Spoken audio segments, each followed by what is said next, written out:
live. I'm Ari, and this is Kladi. Hi, everyone. We're here in San Francisco. Thanks, everyone, for joining. We already have a few people. I see another Ariadne, but you spell it differently. Yeah. That's awesome. Siobhan, Christian, Miriam, Laura, Daniela, Sam. Hi, everyone. Let us know where you're from, and we'd love to see you join and say hello. So Kladi's here from the UK. Yes. From Manchester. Yes. And she's visiting us. How have you enjoyed I'm your trip? loving San Francisco. Yeah. I've been around the US for the probably past month now. I've been to Chicago, Baltimore, Washington. Wow. I actually started to study here in the US when I was young, so I went to visit my American family in Virginia. Nice. Yeah. And now I'm here back in San Francisco, which I'm loving. It's such a cool place. Like, Yeah. I'll definitely be back. So we have people from all over the world here. Yeah, let me know if there's anyone from Italy, because I'm actually Italian. Yes, Kladi's Italian. So we have Ciao. Florida, Northern Ireland, Guatemala, Germany, Oh, wow. Texas, Ghana, Italy, Saudi Yay. Arabia, North Carolina, Canada, India. That's great. It's amazing. It's great to hear where you're from. Someone's from the UK as well. Yeah. From UK, Italy, we will be really happy to hear. Yeah. Greece, we'll be really happy to hear. But then Manchester as well. anywhere. If there is anyone from Manchester as well, be really cool. Yeah. If you've ever seen Kladi walking on the street in Manchester. Usually I got massive curly hair, so probably you don't recognize me like that. I'm too. Yeah. So Kladi, I want to hear more about you so we can introduce you to everyone. I think you have a presentation prepared. Yeah, sure. We can actually. I've prepared some slide. So yeah, my name is actually Claudia, but if you wonder why I go by Kladi, which is my nickname, is just to make sure everyone smiles when you pronounce my name. Because if you notice, when you pronounce my name Claudia in English, it actually becomes Claudia, so it brings a frown on your face. I don't really want that. I want to make sure everyone keeps a smile on as if you're pronouncing my name in Italian. So it's Kladi and Claudia. And also, like, it's a nickname that my mom made up. So it resonates. It's very much more familiar than someone calling me Claudia, and I'll be like, Claudia who? Yeah, that makes sense. Yeah, so I'm, again, as we said a few times already, I'm from the south of Italy. I'm from a very, very beautiful area of the south of Italy, just in front of Greece, which I think sounds familiar. And I grew up there, and just to keep you smile a little bit more, that's me when I was a baby, and I was already in love with colors, and I was already intent to show how to use colors to people, so I started very young. And so when I was in Italy, besides getting my hands dirty with colors, I was into sports a lot. So I was in the Italian Federation team for sailing. That was like, oh, wow. Yeah, I was into competitive sports. That took the majority of my passion there. But also on the side, I used to do a little bit of this graffiti, which is that you? might or might not be illegal, and that's why the reason I might be wearing a mask. Unfortunately, Wow. I don't do much more of that nowadays anymore, because I run a business in the UK. That's really so, funny. Yeah. Has anyone else done graffiti when they were younger? Yeah, like, that'll be great to know Did anyone someone. wear a mask? A crazy mask like that, which is like a luchador mask, like a Mexican Yeah, style very mask. aggressive. Yeah, so from that, I went to actually start a career in PR and international communication, which I found out is a background that we have in common. So my background is completely different. I didn't study design straight away. I was doing international relation. My first job was at the UN. So I was actually an assistant delegate of the Burundi in the UN. And from there, I started to do event management and international relation. And I look at that, as Susie said, I'm calling the cops. That was probably for the graffiti one. Yeah. Yeah, please. You went from being an aggressive masked graffiti artist to a the super UN. office, representative. Okay, so Yes. as you can see, designers can have very Diverse colorful backgrounds. Yeah, absolutely. And it's not just a one-way street. No, absolutely. Yeah. Well, what happened is that I actually moved then to Australia to do PR and to follow up with my international communication and events career. And my senior PR was like, Kladi, like, I think you're spending way too much time to, match up the colors of the press kit or making sure that the press release has got all the title in color with the brand. And they didn't care about that. The press release to go out fast. So she told me, like, might be the case for you to hang out with the creative team. Okay, And you were too creative for your job. I was too creative for my job. Yeah. So and also, if you think going back from something like that to an office job, I needed to find a balance. Yeah. And that's a my huge balance, difference. my balance was graphic design, and that's me now. That's my life every day. So these are Maria Deli Giorgi and Margherita Baldi, which are the two lovely ladies which are part of Studio Printmysoul. So I founded Studio Printmysoul, which is a graphic design practice in Manchester, and now it's kind of outgrown me, and it became like a freelance platform. So I love and cooperate on project with these lovely ladies. And also, hey, this is like International Women Week, so Yeah. it's all ladies, and in my Happy studio we're all Women's ladies. Week Yeah, to everyone. So you run an all-women studio. Yes, we're all women, and I like to keep it that way. But yeah, that's the studio. And if you want to see what we do, you can hit us up on any of the social media. Of course, if you go on the Behance page, you can see link to all the other social media. But Instagram, Twitter, Facebook is all Printmysoul. And usually I write the tweets with my Italian English, and then Maria or Maggie will reply. Maggie's here in the chat. Hi, Maggie. Oh, hi, Maggie. Yeah, they're awesome ladies. So just to show you a little bit of what we do in our everyday life, this is like actually a project that I self-initiated, and I really want to talk about, keeping your passion there always, making sure that you always kind of follow up on what you do. I'm actually dyslexic. That's, why I'm so hard to you with my job, probably. A different approach.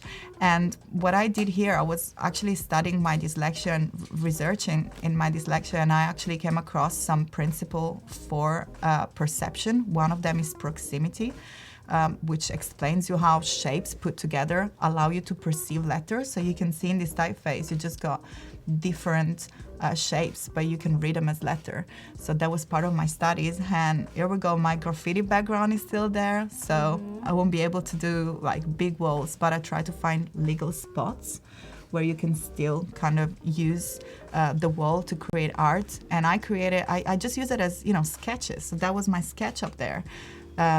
Creating, that's where the typeface came to life. So, that's piece of advice that I would give to everyone.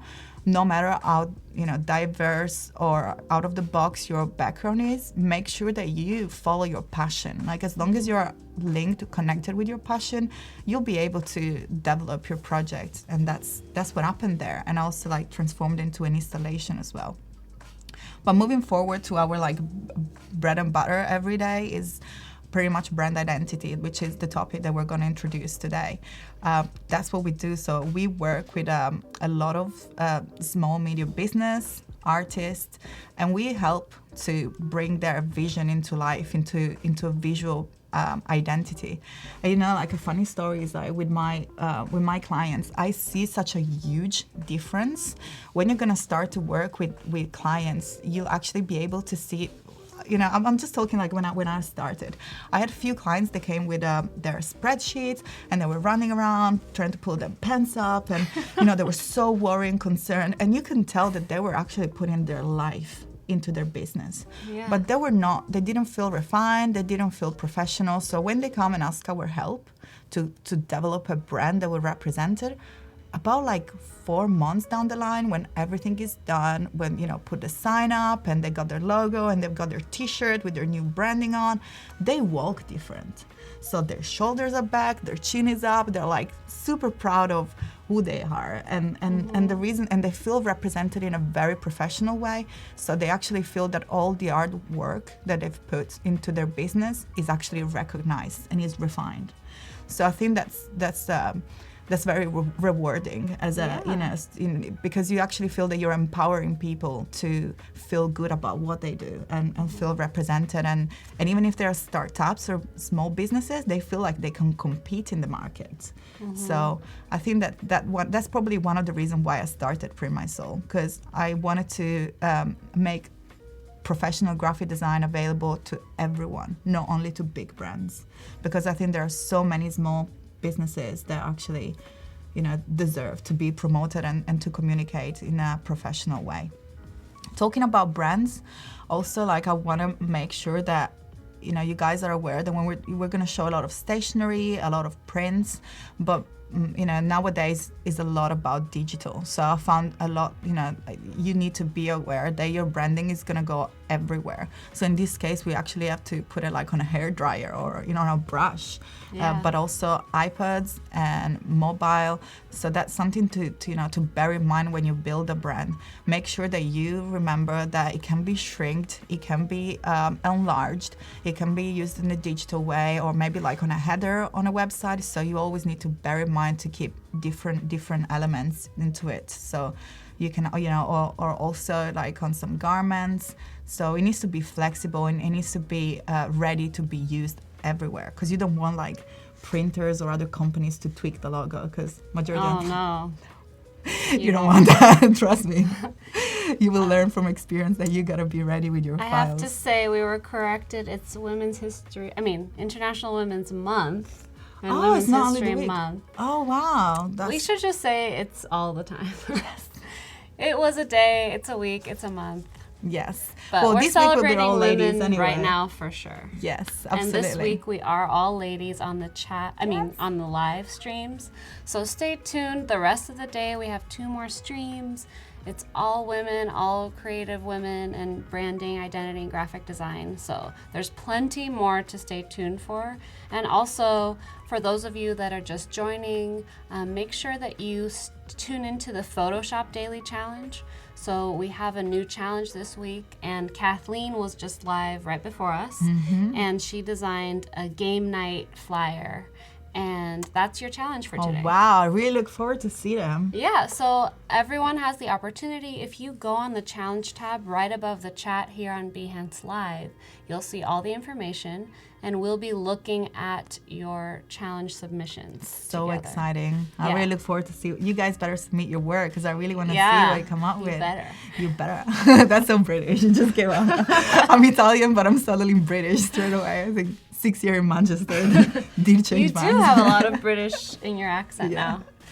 We also have the chat and win, so stay in the chat, because in about 15 minutes, we're going to have a little chat and win. All you have to do is say anything in the chat and you'll be randomly selected, and one of you will win for a 100, I was going to say 14, because I keep looking at the countdown, 100 stickers from Sticker Mule.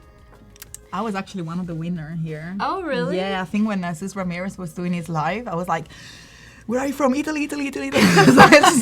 So yeah, do write a lot of time. There is a good chance. So we have a real life winner here. Yeah. So anyone can win. Just stay active, and Sticker Mule is giving us this prize away, and you can make your own custom stickers. You get 100 of them. Oh wow. Yeah, it's really cool. I think mine will be delivered next week. I really wish I had it here, but that's I'll probably so funny. post it on Behance. I'll do a little project so you guys can see what I came up with. Yeah. But yeah, it was so exciting. So it's a great opportunity. Just stay in the chat, keep watching us. Oh yeah. Keep saying hello. Hi, I'm just Justin. gonna say hi to Anissa as well. Nice to see her there. Yes, Anissa was the one that said, I think she was the one that said it's Women's Month. Oh, okay. I just seen hi Kladi before, so I was like, hello. Hi Melissa, hi Ana Rosa, Carrie, Kita, Wafe, Kush, Chris, Doa. It's good to see everyone here. It's amazing, yeah. I'm seeing your chats. If I don't have time to answer you, it's just because we're too excited about what we're doing here. Kladi talks a lot, being a good Italian lady. But keep asking questions or saying where you're from, and hopefully we'll be able to answer as soon as we can. Amazing. So this is more, if you've just been joining, Kladi's been showing us her portfolio and the stuff she's been working on, and she gave us a really cool history of her beginnings as a designer. So you can watch the replay to see her my adventure. circuitous route to design. My adventure. Yeah. Actually, my first email address when I was here in the US was Miss Adventure. And I think they kind of set the path for what my future was going to be. So just kind of bringing it back on the branding, which is the topic that we're going to look at. again, like we do work with a lot of restaurants, so just bear in mind the experience that the brand, how the brand that you design is going to be experienced. Like in this case, we built some menu. This is a Turkish restaurant, and I went down to find like logos that they used to be drawn in the Anatolian Turkish area. So the pattern that you actually see there, it was from like a rug. And I just kind of lift it from there, redesigned it, and then I went to engrave it in the back of the menu. So just give it the like tactile feeling as well. So, it's a way of make it memorable, make it unique and make it memorable. Antonio says, "Hi, Kladi, I'm Italian too, and I just moved to Liverpool." Oh, hello. We need to catch up then. Ciao, Antonio. That'll be cool. I'll be back in the UK very soon. I still have not got a return ticket though. I must say I'm enjoying This adventure. Yes. Open tickets. Okay. So yeah, oops for that. So here's another project. There's another project. Yeah, again, sticking on your, self-initiated project. If that's something that I advise. If you want to do something, you better start doing it, because otherwise, if you keep doing stuff that you don't want to do, your clients are gonna call you for the stuff that they see, and if it's not what you want to do, too bad. And that's why, that's why you really need to keep going, finding the time. I know that it's super hard. It's super hard with the project at uni, super hard keeping with deadline, but you got to find the time. And that was me finding the time to come out as an illustrator, which is now bringing me work in illustration as well. So that's my book. It's currently sold out at the moment on the website, but I've actually applied to the creative residency, so finger crossed. And I actually hope to be able to, probably we're gonna go, like I'll show you maybe tomorrow my residency project, my residency pitch. Because I've actually printed it out, and we can have a look at it if you're interested, if you want some tips maybe, or how to approach the creative Has anyone residency. in the chat applied to the creative residency program? Let us know. Yeah, that'll be cool. So let's just moving on the brand. Again, this is my brand, this is my logo. I really like to keep things simple, and I really like to use shapes and colors in order to communicate, because I really believe in the fact that your customer and the audience will have to project themselves into the design. So I just like to give hints, and that's a concept that I would like to to stress out. So I don't know if you can actually see, probably that's behind you. So this is like a transposition of a Magritte painting, I think, so, which is this one. Magritte was a surrealist, and that's his painting. This is original painting, which it says that this is not a pipe, but is that a pipe? So that's like a little bit of transposition with the logo. We got the Nike swoosh, but then this is not a brand. Yeah, the logo is not a brand. The logo is the representation of the brand, and the way that you actually identify what a brand is and you transform into graphic, the first step is actually the mood boards, and that's what we're going to be doing today. So we're just going to jump in InDesign in a moment and create some mood boards. The mood boards are actually the moment in which you collect, after you collect all the information from your client and you start to get all the real core values on the brand, that's when you start to translate it into visuals, to make sure also that you have the same reference with the client. Because in real life, it did happen to me. A client told me that they wanted something very elegant, and for me, elegant, maybe my background is from Italy, so it was like fashion, Armani, something very clean. But for them, elegant was like fur and details. So mood boards really, really help to make sure that you got a visual reference, and they will guide your branding process and your strategy, making sure that you're actually very coherent all the way through. Cool. So that's a little bit of what we're going to be doing today. We're just going to learn how to create mood boards in InDesign. Okay. We're going to be using overall in this couple hours InDesign, and then we're going to have a look at a mobile app, which is Capture, because I strongly advise people to do research and to find images even outside the computer environment. But that doesn't mean that you don't have to be creative, and that's what happened with apps like Capture. You can be creative anywhere because you just have your phone. Everyone's got their mobile with them all the time, so you just use we'll Capture is amazing. It's just a very, very exciting app. It's actually addictive. Where did you find this InDesign logo? Because it's not real. Be careful. Yeah. What is not real? It's not. It's a different font that's used. Yeah. Oh yeah. So everybody, watch out. Yes, watch out. When you're looking for brand assets and icons, sometimes the difference is like you can hardly see, but once you see the real one, you'll see what I'm talking about. Yes, we'll have a look at that in a second. Actually, let's jump at InDesign straight away. Yeah. I think that's... So let me say hi to a few more people. Hi, Dario from Macedonia. Jessica. Jessica says, mood boards are so fun. It reminds me of collages as a teenage girl. Oh yeah, that's probably a first approach that I suggest. Like if you're in uni, that's amazing. That's when you got the time to experiment. So like tear up newspaper or maybe photocopy. But again, like I'm just gonna show you Capture in a second. You're gonna be amazed. Like it's a blast to use.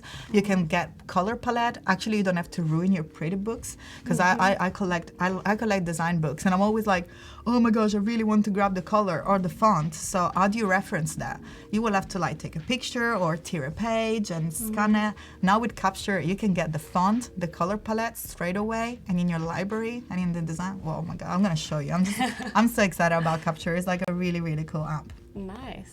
So just to give you like a little bit of a preview of what we're gonna be doing today. Let me just put these away for a second. Okay, so a lot of people are commenting on the icon. The only reason I know that it was wrong is because Adobe uses a typeface for all of our branding called Adobe Clean, and it's a proprietary typeface that it's just our corporate brand that no one else can use. So I'm inundated with that. Like all of our corporate presentations are in that font. We use it for all of our websites, branding, and also icons. you're a font expert. And I'm a font expert. So, and I know the guy who designed it. So. Oh, wow. It was designed by Robert Slimbach, who's one of our type designers that's been at Adobe for many, many years, and he's designed some of the most famous Adobe fonts. Amazing. So that's we learned something already about fonts. Yeah, that's why I recognize it. So good to see everyone who is joining. Anna says Capture is an amazing tool. Yes, it is. Yeah. I'm so glad other people share my opinion. Yes. So I just want to give an overview so that everyone who's here knows what's going to happen in the next few days. So we're doing everything that's related to branding. Right? Yes. So my goal for this segment that we're going to do together here is just to give you an idea on how to create a brand from scratch to finish. Today we're going to be focusing on mood boards. Again, the first step on translating the concept and the words that the client tells you into visual and make sure that you're on the same page with the client. So that's going to be today, selecting palettes and selecting fonts. Tomorrow we're going to approach another project, which is really fun. Also, by the way, I'm just showing you real projects. So those are like my client's projects. Oh, okay. Yeah, so you're going to, I just thought that would be really cool to give you some real life experience, which is, so they were okay with showing their stuff? Yes, they're actually very excited. Probably we're going to see someone join in the chat as well. Like, today we're going to be talking about Ayoni, which is an international singer and songwriter. And she told me that probably she's going to come up if she finds time, because she tours. At the moment, she's touring with Thriller Live, which is the official Michael Jackson. Wow. Yeah, the musical. She's the lead singer. So cool. So yeah, it's really amazing. She's amazing. She's coming out with a new album. We'll have a look in a second. So yeah, so that was on the first day, second day, and the third day, we're actually going to be talking about deliverables and mock-ups. So how to present to the client. And actually, one we're going to be, during the third day, I'm probably going to make available some templates for you guys. So you're actually going to be able to use exactly the template that we use in InDesign to present to your clients. So once your logo is ready, you're going to be able to have this nice platform in which you can send the file and it's all nice, clean and organized. It's got the final color palette, the fonts, so it's actually very useful for the client as well. Great. The client will love you for that. So Awesome. I'm be very happy to share it on my Behance so you guys can download it. But for now, we're going to start to build this mood board. I'm just going to give you like a quick overlook of what the final product is going to be like. Let's just go real quick. Cool. So that's what we're going to building today. Oh, and that's Ayoni. That's her. Oh, nice. There we go. So 3 minutes till chat and win. So stay in the chat, everyone, and you'll have a chance to win 100 stickers from Sticker Mule. Type fast and type a lot, because that was my thing. I'll let you know when to start typing, but you should still say hi to us before. Yes. Right, so should we start setting up a new document in InDesign? So I already got my InDesign open. I hope you guys do too.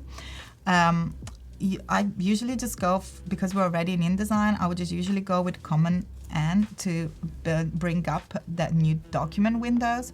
As you can see here, there are different tabs. Most of the time I work with print design, so also print design resolution is 300 dpi, which is much, it's got a dot per inch, much more refined than web, so images are of bigger and better qualities, and it's usually much easier to translate the print design into web design rather than vice versa. So for safety, because I do print a lot and sometimes I do bring my printed presentation to the client as well, I do start with print. So I'm just gonna show you again my process, and I'm just gonna hit print and view all presets. And A3 is usually a good size to have enough space to write notes. So make sure you name your file up here. I'm just gonna be like, Ioni is the name of the client that we're going to work on today.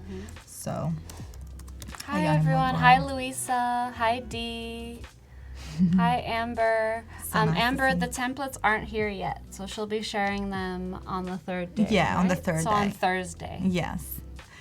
If you want this moodboard template that we're going to create today, like if you don't have time to follow the entire stream today, just feel free to say it on the chat, and I'll be able to share that as well. I've got a print designer there as well, Melissa. Yeah, Melissa. Amazing. Yeah, so if you're a print designer, like how obsessed it gets with all the presets, and when you open a new document. Yeah. So again, we named our files. Something that print designers do is a lot worried about the bleed. And if you don't know what a bleed is, the bleed is a margin that goes outside your page margin. So it's actually outside of your page. And what it does is, if you have what I call full bleed images, which are images that go from one edge to the other edge of the page, allows you to stretch 3 millimeter. That's what is usually used pretty much as a standard for print. It allows you to stretch 3 millimeters out of the page. What that does allows the printer to make mistake, and if whenever the guillotine trims the actual page, you're still gonna have your picture in. You're not gonna have the white page on it. You're not gonna have white border. So I strongly recommend, whenever you're working with print, to use that bleed. Interrupt you. We've got the chat and win now. Ready. So everyone start chatting. Tell us where you're from, and you have a chance to win stickers. So let's go. Chat and See who wins.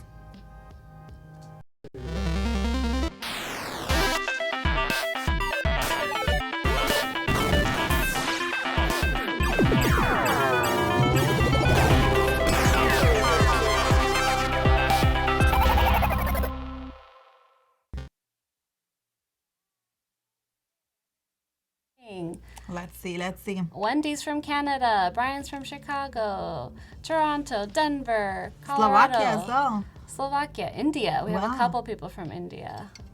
Poland. Germany. Hello. Morocco, Munir, hi. Dario, Claire. Stickers. Christina. Anissa's here in the chat still. Good to see everyone that's still here and all the new people. Oh yeah, look at that. Mexico. That's amazing. India again. Turkey. Austria. That's so exciting. Kansas City. Yeah, tell us where you're from. Anyone from Italy? No? I haven't seen a lot of Italy. Where are the Italians? Claire's from the UK. Okay, so a winner will be randomly selected. Oh, there we go. Oh, that's not the right one. We're waiting for the machine to work. We got a little hamster like there. Find the right one. Paul saw my Typer Cooper sticker. Oh, congrats, Christina Boyko. Congratulations, Christina. Stickers are all yours. I also mentioned your name earlier.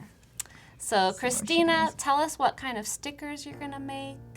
I'm very interested to know. Yeah. And thanks everyone for participating. Congratulations, Christina. Yeah, that'd be amazing to know what you're doing with the stickers. I've actually done one of my plans. I think I saw something on your laptop. Oh, they're not here yet. Unfortunately, I really wish I could have shut off. which one? The Kladi one? This The one here? I'm pointing to. Oh, the little one. Oh, yeah, sorry, it was hidden. I couldn't see it. It's a little plant. It's a little one, right? plant. So that actually is a sticker that I used to seal my book. So when I used to ship my book, I was everything, again, branded. It's all about consistency. It's all about repetition. It's all about showing the same thing over and over again. So the point of contact with customer are always coherent. So when people are gonna see the package come in and there is already a sticker with a plan, they're gonna be super excited and they're gonna open it because that's my plan book. Yeah. You know, they're gonna know. They're not just gonna put it on the way. Packaging is everything. Yes. Have you seen how much they sell makeup for? And it's just basically packaging. Yes. Like, it's and then the you like same box cream. and then box and then box. Yeah. Or sometimes you got like I was actually looking at one of my mom cream and it was so heavy, and then I used it for 2 weeks and it finished, so it was like that much of a cream. And the bottom is this big. Yeah, I know. Daniel says my wife was born in Naples. Oh, ciao! Say ciao to her. Naples is beautiful. It's one of the most beautiful places in Italy. Well, Italy is so diverse. Yeah. Anyway, but Naples is definitely one of the places worth visiting. All right, so let's jump into back. InDesign. So we were Here we talking are. about bleed. Yes. So Right we set our before. bleed at. Oh, we go. Where did it go? So I Where's usually the 3 set millimeters? my bleed at 3 millimeters. Make sure that you got this little link icon set, so it allows you to make the setting all the same: top, bottom, left, and right margin. And speaking about margin, I usually go, when we're working on an A3, I usually put like a 20 millimeter margin. Again, that gives you a little bit of an edge, so you can write notes if you print it down during the meeting. So I suggest to give a little bit of a breathing space around. Great. And we can hit create. Now, if you make any mistake when you create your document setup, don't worry about it, because, like, for example, I usually work on landscape. If you've seen a little preview before, we need to work on a landscape. And also, let's see what happens if we go on our pages over here. Oh, Daniel likes your nails. Oh, thank you so much. So We're all black and white here. And sorry about Yeah. the moire effect of my shirt. I'm trying not to move too much. I think it looks really cool, like a really optical I'm effect. like, ooh. She's here, but she's like. So yeah, going back to the pages, if we try to duplicate a page, can you see what happens here on the actual panel? We're gonna have facing pages, and we don't want that. So in order to edit this, we're just gonna use a shortcut of Alt-P, and we go back on our document setup. So we can totally save without closing and create a new document. Alt-Command-P. Yes, or Alt-Control-P if you are on a Windows. PC, yes. So in this case, we're gonna untick facing pages, which is this little checkbox that you find over here, okay. and you're gonna see if we hit preview. There we go. We got 1 pages, so it doesn't, you will use it only if you're creating a book. So you'll have 1 page next to the other. We don't need that now. We just need single pages. And also to change it into the landscape, you see orientation here. So at the moment it's portrait. All you have to do is simply hit landscape and magic. It turns your document, and all you do is just press OK. And that's done. So all your setting, again, if you forgot to put a bleed, if you forgot to put a margin, that's something that you can do by jumping back on your document setup. So again, I'm gonna share my experience, which is being a freelance and running a studio. The way that I start my mood boards is always having a cover. Again, branding. I want to make sure that every document that comes out from my laptop and goes to a client or to a marketing director, it's got my name on it. And my name is my brand at the moment in InDesign, so it's going to be Printmysoul. So I'm just going to jump on a cover that I already created, which is on a separate file. But I advise you guys to do the same, to have like a standard cover so everything is consistent. I created that on an InDesign file. As you can see, it's got a vector image of my logo and my website over here. So what would you do? You just save this image and then have it as a standard to use. Of course, if you create moodboard in A3 like I do, you want to create an A3 one so we can use it. And in order to import it on the document, I would just push the Command D, press the Command key and the D key at the same time, and we'll have a place window coming up. So let's go to our folder, cover, And we got cover A3, and this is our front cover. Oh, actually, let me do something here. So I'm just gonna Command Z and erase what I've done. If you can see, there are, let's zoom in,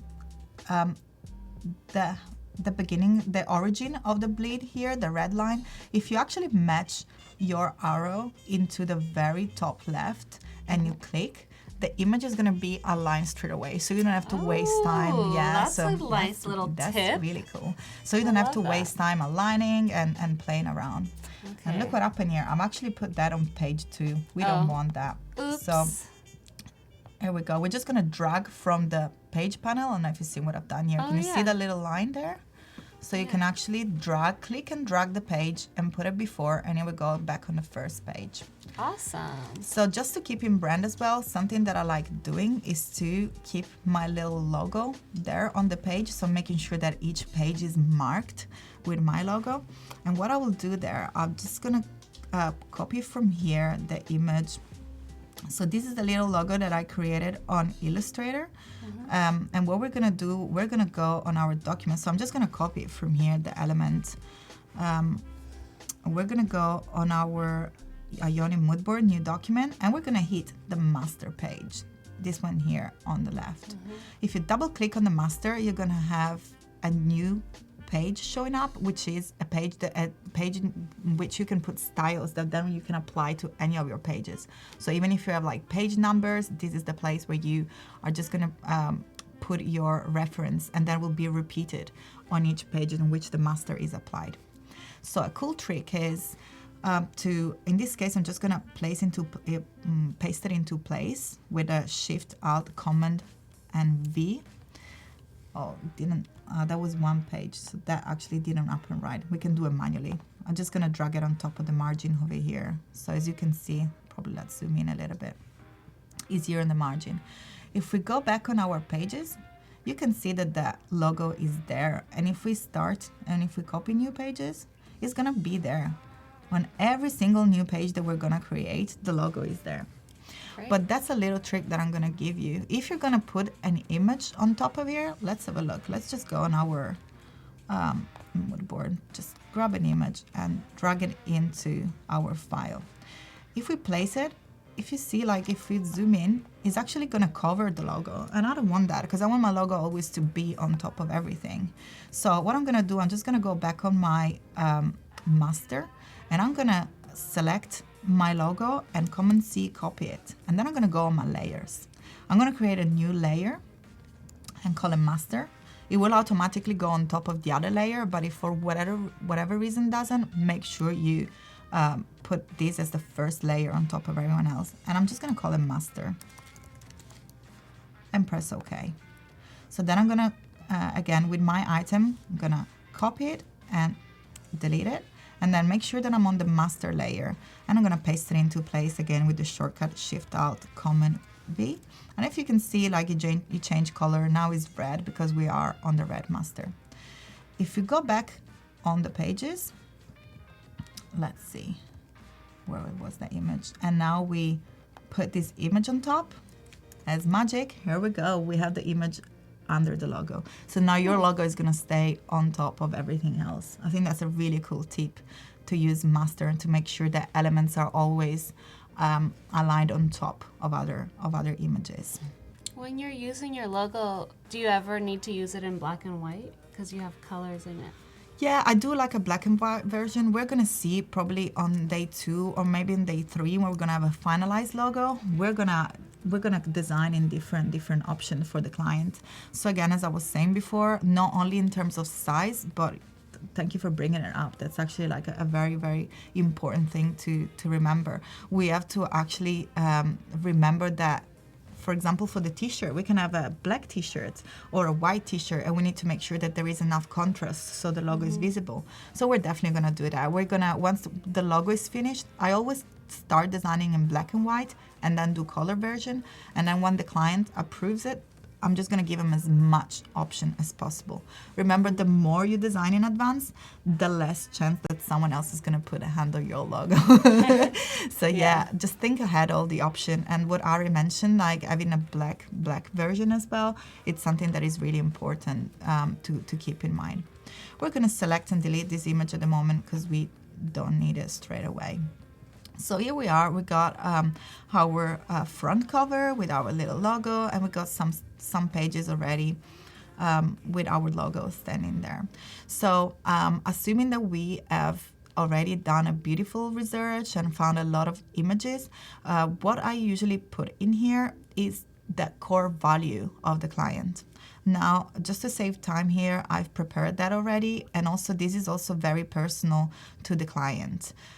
In this case, for the brand that we're going to look at it today, which again is an international singer and songwriter, after talking with her and asking her question about her vision, what, you know, the way that she wants to be displayed, but also the kind of target and the audience that she's speaking with and she wants to speak with and she wants to approach, those were the core values. So those are the words, the concept that we're going to translate into image. The reason why I have them there, and I'm going to have it on my mood board, is because it's always very important to keep in mind in order to be coherent. And also, and that's a real life trip. It doesn't apply to this client, but it did happen sometimes. Client forget what they say to you, and sometimes they're not even, you know, they don't even mean it. They're just not sure. They're just, you know, they're busy making the business happen. So it's in your interest to write that down. Because, you know, it makes, you know, it keeps in their mind as well that consistency. Because I had a client in the past saying like, oh, I didn't want a classic, and you know, they actually, that's what they asked. So keeping that in the presentation kind of make sure that we have a base, a solid base. And it also like helps you again during the meetings when you present. So I'm just gonna copy that and paste it into our, again, I use shortcuts a lot. So even if you don't see it happen at the moment, I'm just using Shift, Alt, Command, V to paste it into place. There's a question from Ana Rosa. Yes. Do you always use web images? I'm afraid to do that because I don't know what is copyrighted and rather not take the risk. So my personal opinion on that is that those are internal documents. So moodboard is reference.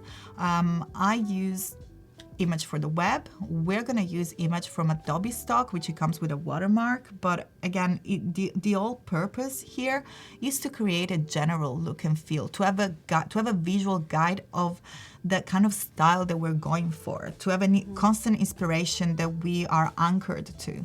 So it doesn't really matter. I will worry about using web images if you're publishing your work or if you're using it you know, into your client's work, then yeah, definitely you're gonna have to license it, or you can buy it on Adobe stock and license it through the Adobe stock library. But otherwise, if it's only for a private meeting, is only a reference. You know, sometimes I even ask client to bring items, something like personal, even for, you know, someone like Ione, for the singer. I wanted to see her stage costume, you know, and it's just something that talks about the vision, talks about what the client wear. Again, it's all reference. So at the moment, you don't need to license it. I mean, I hope that you can correct me if I'm wrong on that. But in my experience, I've always been able to use web images on mood boards. This is like a prepping stage. It's not the real work. It's not going to be the logo. If you're actually going to use elements of the image exactly the same, then yes, I will ask more information and definitely license. But for mood board purposes, just go and research.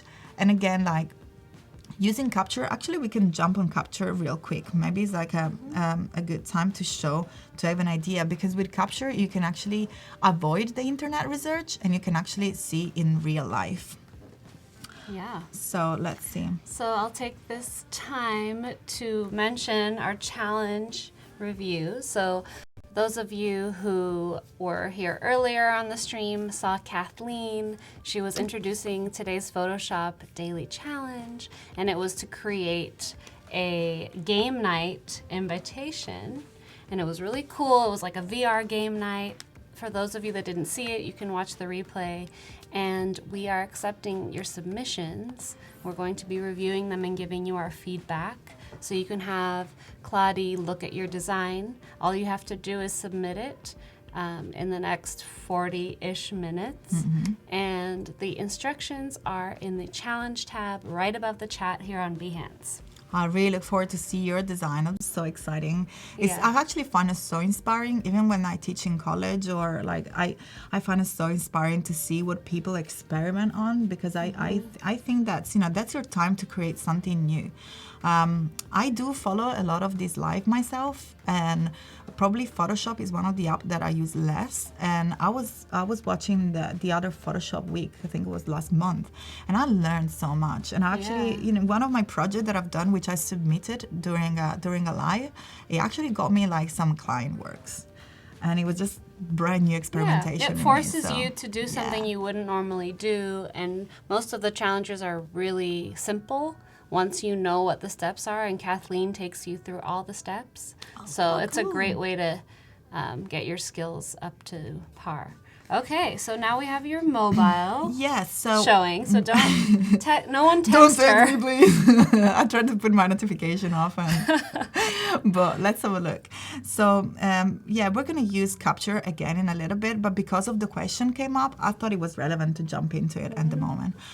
Of course, I'm just gonna be using it with what I have in front of me, which is my laptop at the moment. So we're just gonna use the same image, but this is all meant for you to be creative anywhere. So again, that's actually all my folder is called. So all my Adobe app are like creativity anywhere. That's because cool. yeah, like I travel a lot and I'm on my train, and you know, I'm always around, and my mobile is, you know, it's the easiest thing to use. And I think that is amazing to be able to access that creative, you know, application when you're on the go. I think is like very, very important. And also one thing that we're gonna see is that what you're gonna capture here, because again, yeah, you can use your phone and take an image and have it on your photos, but then you have to share it, email it, tweak it, and then again use it in the moodboard.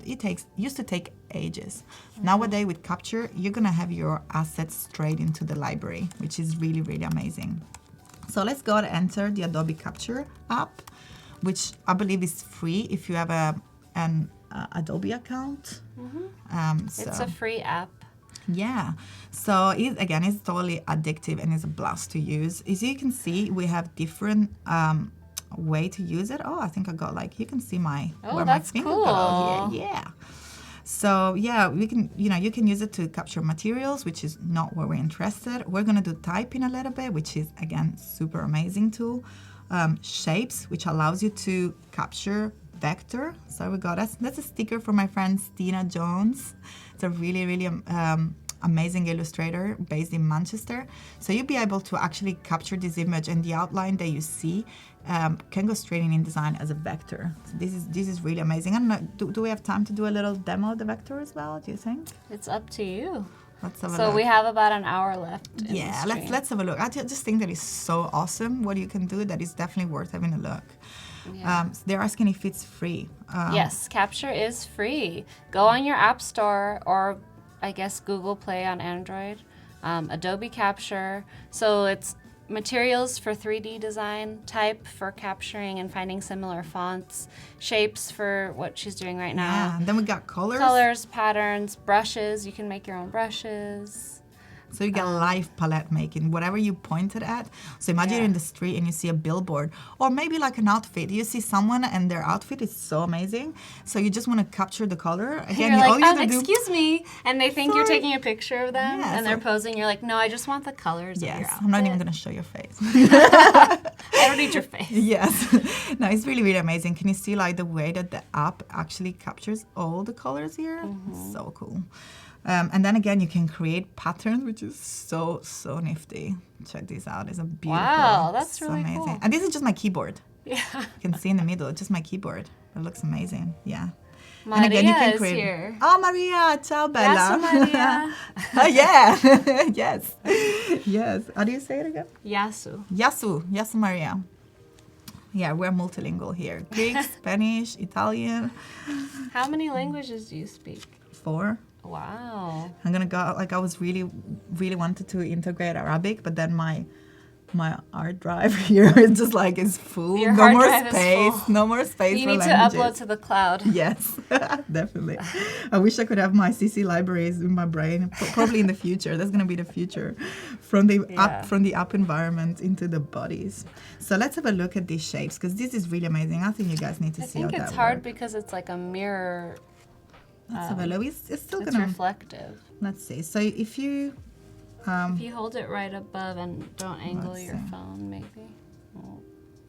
Let's see if we can. So do this it somewhere. sticker we're using is There we a go. reflective material. So It's giving it a lot of the. it's like changing a lot.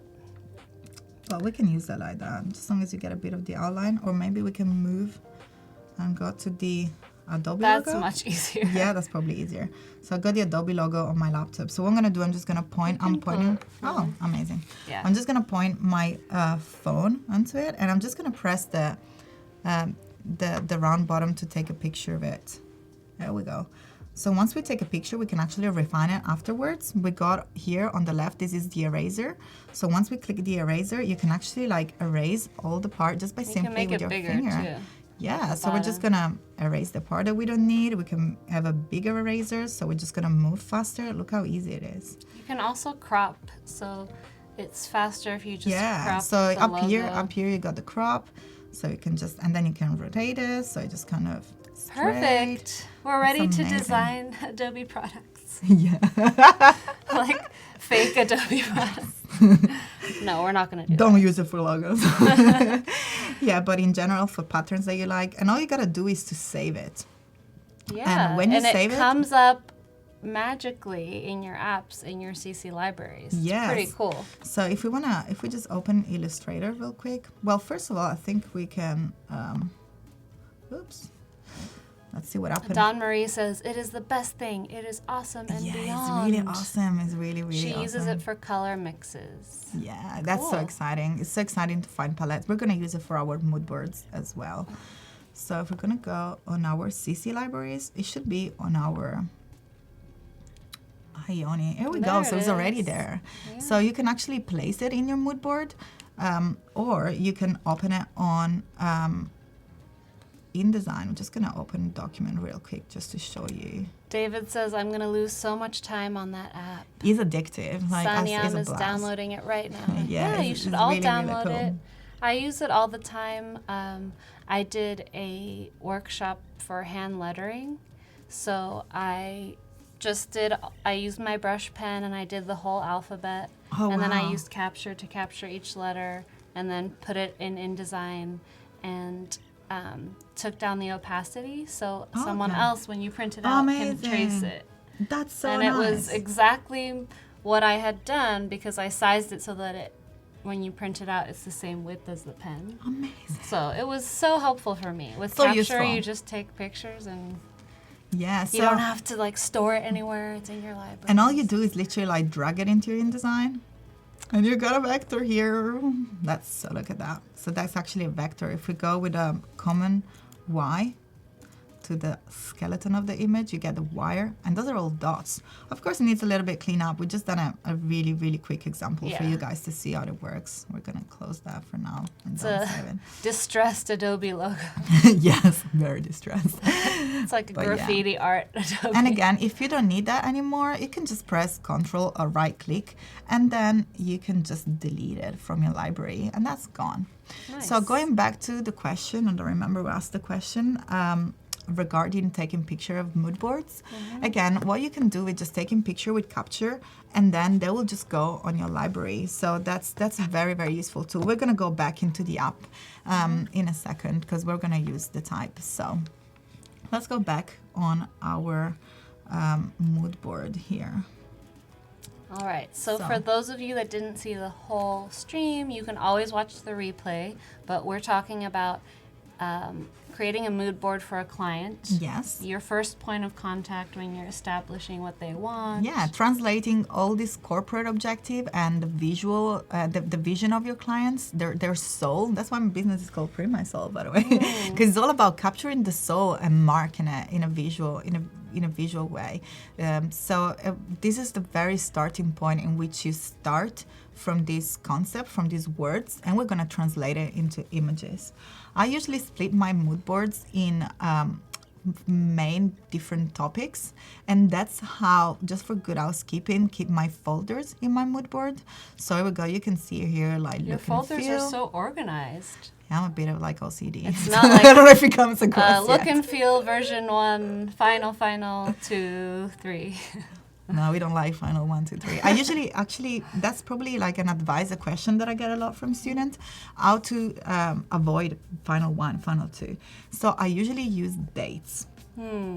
And otherwise, if it's within the same day, I delete the old one and I jump on the new one. So that's, or I create a different folder called work in progress with the date. And then when you have a new final, I just have a final with the date instead of 1, 2, 3, because that can be very confusing. And it gives a good reference with clients as well.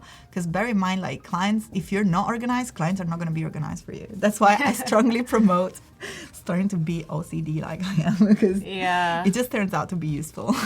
Promote OCD. Yeah. Kita asked if that capture image will get pixelated. No, because it's a vector. So you can size it any way you want. It will scale. That's the magic of it. So amazing. So yeah, we're gonna have different mood boards based on this theme. Look and feel is usually the general feeling, because remember, like a brand, the reason why I used the image of the Nike's wash before, you can see it on the, if you watch the stream from the beginning, you'll be able to go back and see it. The logo is not the brand. The brand is the feeling that the customer have, is that the audience have. And the logo has to represent them feelings. So that's why I start with the look and feel mood boards, because we're gonna research and we're gonna use images that give you that feeling, that, that nowadays we're so bombarded by so many images and adverts that people are not bothered about reading. They want to look at something and needs to evoke a sensation. And a lot of purchases are also made by instinct. So you want to make sure that you got that, you trigger that emotions right by keeping things simple and making sure that you got the right feeling on your mood board. And that's why the first images that we're gonna select are all about look and feel. And again, for this client, the main objective will be like to be vibrant, because she's a singer, her audience is young, so she want to, portray all her energy and her bright energy, but also timeless and classy, because she's, and also sharp. She's a professional singer. She's got a beautiful voice. I wish we could play some music, but I'll definitely put a link on her SoundCloud, on my Behance page. And she comes from gospel, so her voice is so clean and it's so sharp. From the UK? Yeah, she's from Manchester. Okay. She's from Manchester. I think she lived in London and LA at some point, but she's definitely from Manchester. She's in Manchester at the moment. Of course, she travels a lot. She tours a lot around the world. But yeah, so she comes from gospel and she's got this beautiful sharp voice, and we really want to make sure that we communicate that, and we're gonna achieve that through the use of shapes and through the use of font, of course. So we're gonna have to find a font that is classic, that is clean, that is also dramatic. So something maybe bold, a big nice display font. We're gonna look at that towards the end of the stream today. So let's go and start our mood board. So once we have our folder with all our look and feel, shape, a bit of typography images, which, again, you can get that on Capture, you can get it on your phone, or you can find it from the internet. How do we bring those into our mood boards? What I use the frame tool, which is this little rectangle with a X in the middle. And you can also bring it up by simply typing the key F, the F key. So what happened, you can see the cursor is now transformed into a cross. I like to do the mood boards in the entire page. So what I'm gonna do, I'm just gonna go at the origin on my page. And what I'll do, I'll click and drag down to the page. Now, if you remember the other one, we had more than one picture in per page. So I'm still holding on my trackpad. So as you can see, it's still active there. And this is a super cool trick. If you use your arrows left and right, you're gonna be able to split the frame into columns, which are already fitting in the page. And if you use the top and bottom arrow, you'll be able to split in multiple columns. That's super cool, isn't it? That's so cool. Okay, so you keep your finger on the trackpad and then you use your arrow keys. Yes. It's like you're playing an instrument right now. Yes. So I'm still holding. As you can see, I'm still holding, and you can still resize. And look at the magic. They're still gonna be fitted within the main frame space. Now I'm still holding it because there is a further trick. Okay. The further trick is to use Command and the arrows again And remember, left and right control the column and top and bottom control the rows. What we're gonna do now, if you alt comment while you press your arrow, you'll be able to change the space in between the columns. So if you want some margin between your image, you're just gonna press comment and then use the arrow key to make a larger space. Or if you like to have your images seamlessly connected, you just press it until you see that the line goes into one and it becomes black. Okay. And we're gonna do the same for our column rows. Okay, so command with left or right, or command with top and bottom, you're changing the margins. When you're done with this, you're just gonna like drop the trackpad or the mouse. Sorry, I'm using the trackpad here, and you're gonna have your mood board frames ready to go. Now I'm working on preview mode to ask and to actually see the page and all the frame and the margin and the bleed. All you gotta do is to hit the W key, and here we go. You can actually see the frame nicely done here. So again, there is no limit on the number of frames. Of course, the more frames you're gonna put in a page, the smaller the image is. I usually go with a 3x3 because I think it's good enough to show the images and to grab enough element of the picture. But that totally depends on the sort of topic that you're working. So feel free to go with whatever works for you.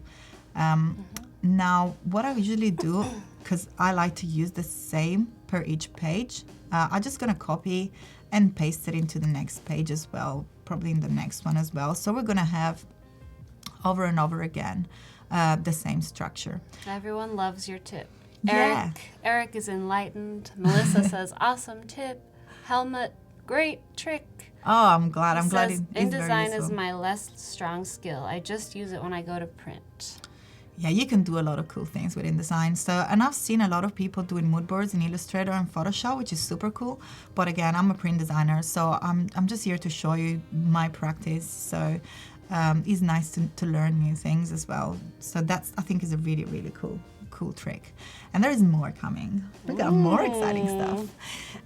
So what I will do, just to keep in mind, again, branding is all about portraying values. So the values are the core of what we're doing here, and they have to guide the visual. And these mood boards are the first step of translating these core values into images. So what I do, I usually delete the first frame, and I'll write again, just to save time, I'm just gonna copy it from here. I create a title and a list of the same value that you see up here. This is simply like the core value that you see here, vibrant, classic, and I'll keep pasting them on our mood board, just to make sure that all the images represent the concept. And trust me, when you put some images there, the contrast with the concept, having the key core words there will help you to see if you're doing the right things or not. So it's just good to remind yourself, and it gets yourself into the mood as well. Why are you using InDesign instead of Illustrator or Photoshop? Alexander asks. So the beauty of the Creative Cloud is that depending on your skills and depending on your experience, pretty much every app is flexible enough to contain different projects. My background is in print design, and of course print design and publishing in general relies heavily on InDesign. That's the app to use for print mostly. So that's where my experience brings me to. It brings me straight away to working in InDesign. Also, this cool stuff with the frame, you're not gonna be able to do it in other apps. So if you wanna do these cool tricks, you wanna be in InDesign.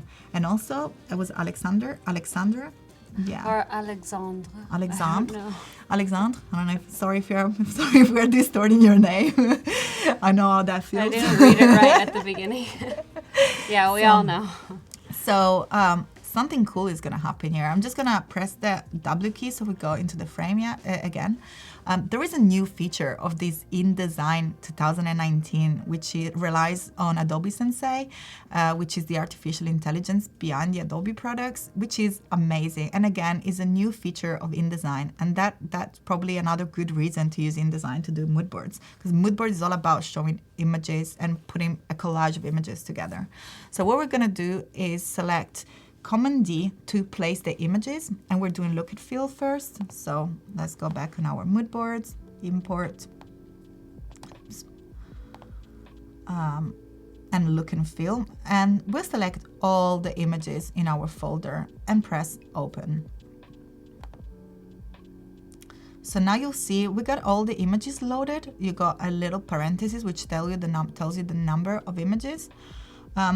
It looks like I got 21 images, and if we go on our pages, I'm not sure if we have enough pages, probably yes, but if you don't feel like you have enough pages, all you gotta do, even if you got your image loaded here, you can also click on the page from the page panels and just duplicate it by go on new page, and it's still gonna keep the same format.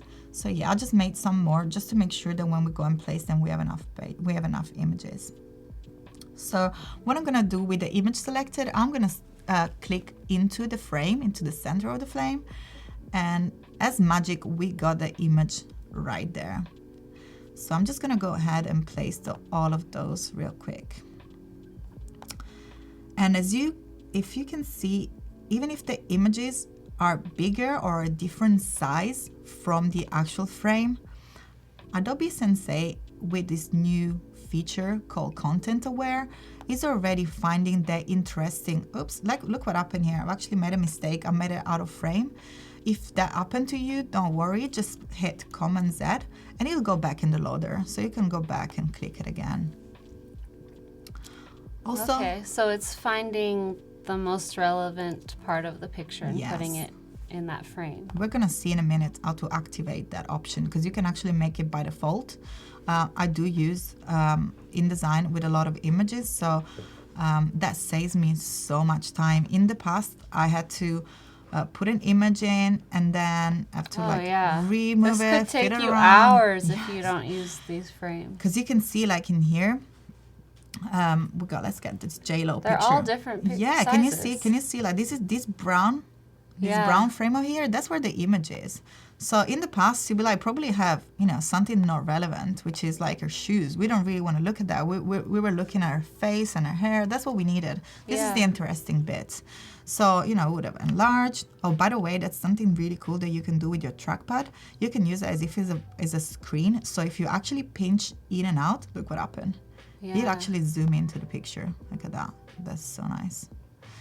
But anyway, Adobe Sensei will... We're doing a lot with her legs today. Yeah.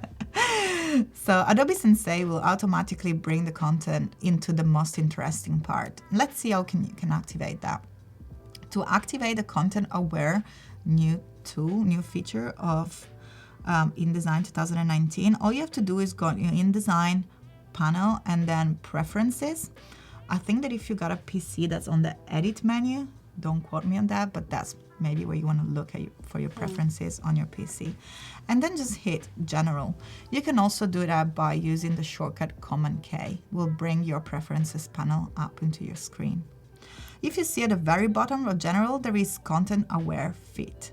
If you tick it like I do, that will make sure that that's happens by default. Every time that you place an image, Adobe Sensei will automatically find the most interesting part of the images and align into the center of your frame, which is pretty amazing. Yeah, it's very time-saving. Yeah, so that's why I got it by default.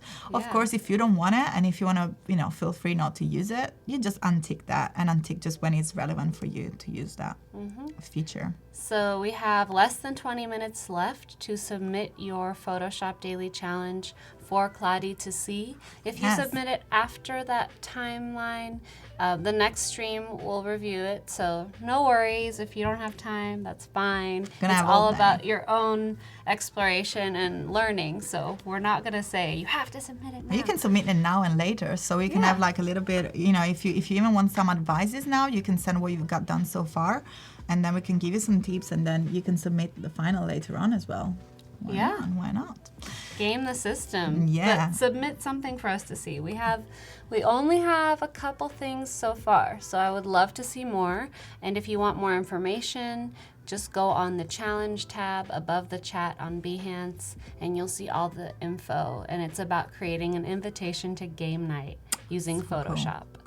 Cool. We also have a Discord group for Photoshop. For the Photoshop challenges, so you can join that. It's a great way to chat with other people, and so here's the link. And it'll be an invite so you can join and you can chat and work with other people in real time and talk about Photoshop. That's so exciting. I really look forward to see your work, guys. So send it over. Even if it's not finished, I really want to see what you're up to, and I'll be very happy to give you some Sanyam insight. says submitting. Yay! Yay, good, amazing. Right, so let's keep going with this mood board because I got a few tricks to show you. And again, feel free to ask questions on the chat. And I really hope that the tips that I gave you so far you'll find useful for when you're going to create these mood boards. So probably what I'm going to do for time saving, I'm just going to import the other. So we've done that so far, but also we got other mood boards in terms of like typography. I'm just going to paste this in and then we can do some more. So I'm just using the shortcut Shift-Alt-Command to paste into place. This is exactly what we've done before. So I created a main frame using the rectangle frame tool, and then by holding the frame and using the arrows, I've divided it into perfectly fitting rows and columns, so we got exactly the same shapes and the same proportion within the frame. That was actually really cool, like here. Now I want to jump into Capture real quick, if that's okay with you guys, and use the type tool. So I think that. Okay, so we'll go back on the phone. Yes. Let's see if we got our phone showing. Perfect.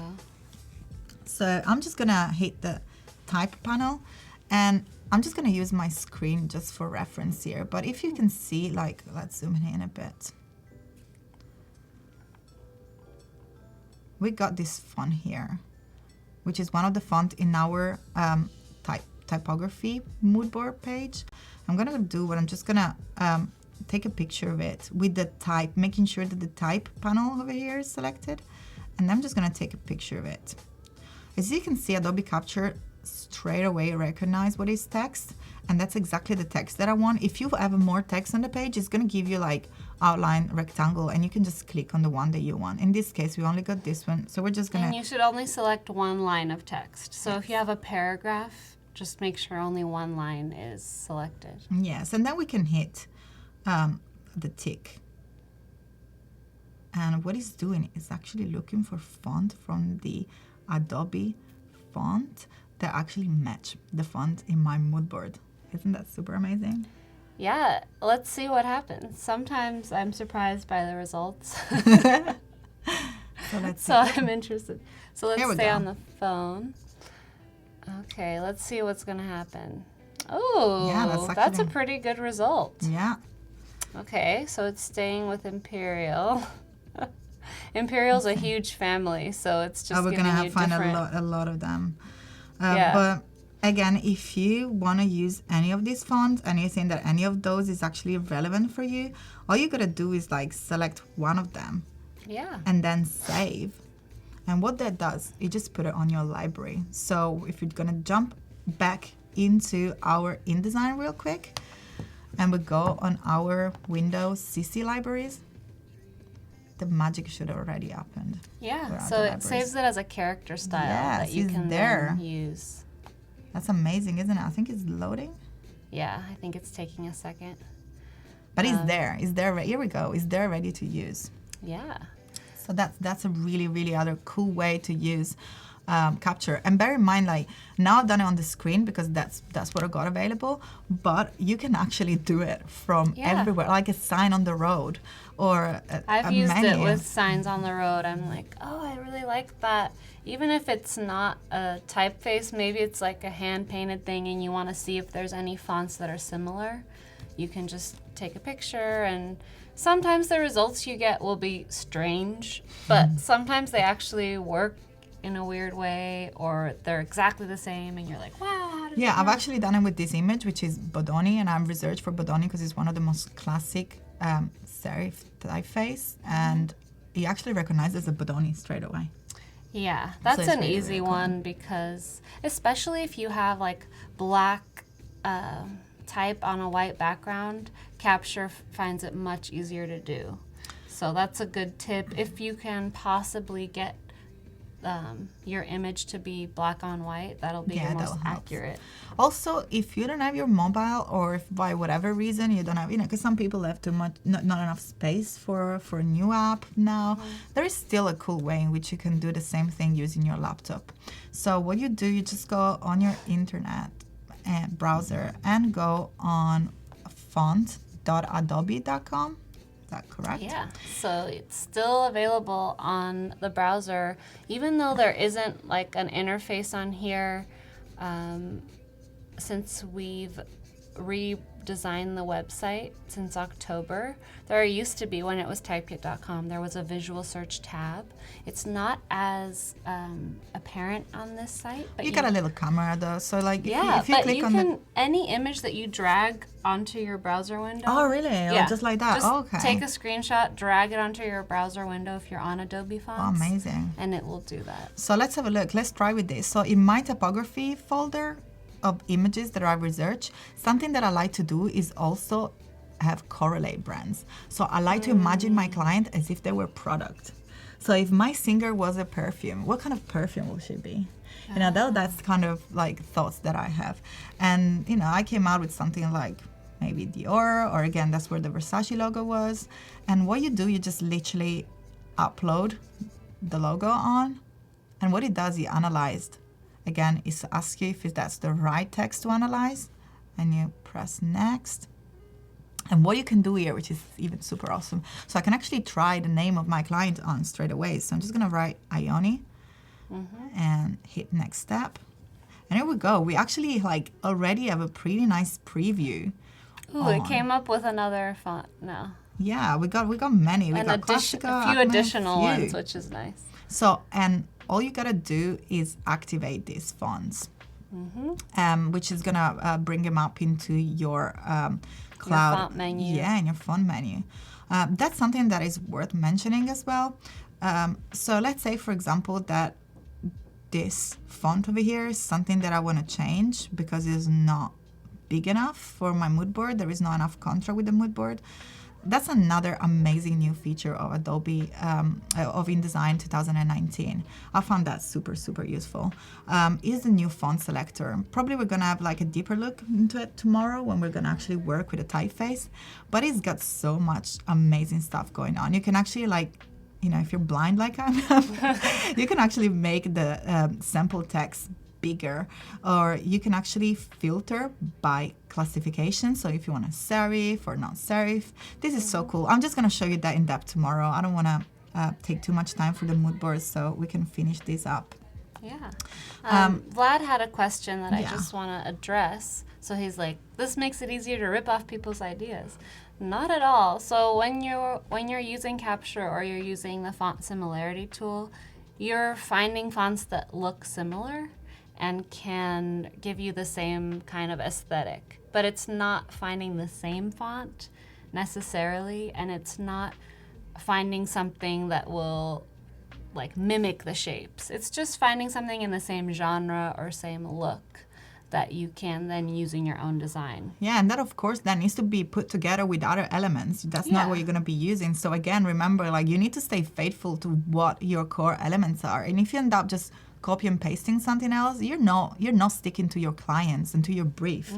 So make sure that as much, and I think there is a quote from Pablo Picasso that says that nothing is created, so everything is like a remix of pre-created. So it's all about the way that you remix your elements and you come up with something new. So don't be afraid to use something similar. Nobody invents a new font completely. And let's say you use the same kind of lettering that you see in the Versace logo. It doesn't mean you're also going to use the same kind of icon. Yeah, exactly. You'll have your own icon, you'll have your own colors. So it's just kind of distilling something that you find somewhere else and putting it into your own potion. Yeah, and if you want to recall someone else's brand, this is part of actually, infusing that elements into it, but it doesn't have to be the same. Just using different letters completely changes the game, because letters can be completely different from the other within the same font family. So I'm just going to move real quick here into the actual color palette, because I think that's another very cool features. So you can see I'm just moving a bit fast here because of time, but those are the sort of image collection that I like to have. Competition is a really good one exactly for this reason, because you don't want to be your client to look like something that is already out there. So I include competition in my mood board because as much as it's important to have a guide on what to do, it's very important to have a guide on what not to do. And using competitor looks is something you don't want to do for your clients because you want to create something very bespoke for them. So bearing in mind and having a look at what is already out there, I think is very important in order for you to differentiate and create something unique. Do you ever have a client see a competitor's thing and say, oh, actually, I want it to look like that? Yeah, actually, probably the worst thing that happened is having, for example, I work with a lot of restaurants and one client wants what the other clients have. So that's where you really, really have to push. But I think that as long as you give them enough options, and you always make sure that you come with some exciting new thing. First of all, I learn so much by just pushing these boundaries because I'm going to be doing something different. And at the same time, the client is going to be mind blown because he's going to think, well, I'm a step ahead. What is just something different? So I automatically moved into something different without saying that it's not the same. It's just similar, but it's different. So I'm learning something and the client is happy and everyone is happy. So it's all about strategy and the way that you push yourself. And I always think that that's the most important thing. Just keep pushing yourself and don't be afraid of, of no's or rejections or of limitation. I think that's one of the most successful achievement is to, find a solution within constriction, within limitations. Yeah. So don't stop. Keep your passion. Keep your passion drives, and that's why again I integrate graffiti and all that. I know we don't have much time, so I think one of the very important things to cover is the color palette. And the reason why I want to do that is because in the past, in order to do color palette, what I will do is, for example, let's go back to the look and feel palette. What I will do, I will just grab the rectangle tool, create a rectangle, and then hold the Alt key and duplicate my rectangle over and over again. Now let's go back into the normal view by hitting the W key. And then what I will do is have the selection tool, select the rectangle, and then have the eyedrop, and then eyedrop it, and then do that over and over again. And that would take ages. And that's just to see, you have to select the rectangle again, and then the eyedrop, and that's how you used to pick color in the past. And it's not even very precise unless you zoom in. There is a new way to do that, which again, really, really game changer. So let's say I want to grab a color palette for that. All I do is do a screenshot. On a Mac is Shift Command 4. I don't know how to do it on a PC, so I'm sorry for that. And I just select my moodboard page and take a screenshot. My screenshot goes on my desktop, as you can see. And all I do is just go on my browser and go on color.adobe.com and use import images. So that's super amazing. I'm gonna select my screenshot here of my moodboard page and press open. And look what happens. It's creating like a palette. And you can move the points. You can move the points, and look how precise it is. Can you see like the center of the circle? It just hit the pixel. So you can go very, very detailed in that. And you can just move it around and all the different colors. So it's completely up to you.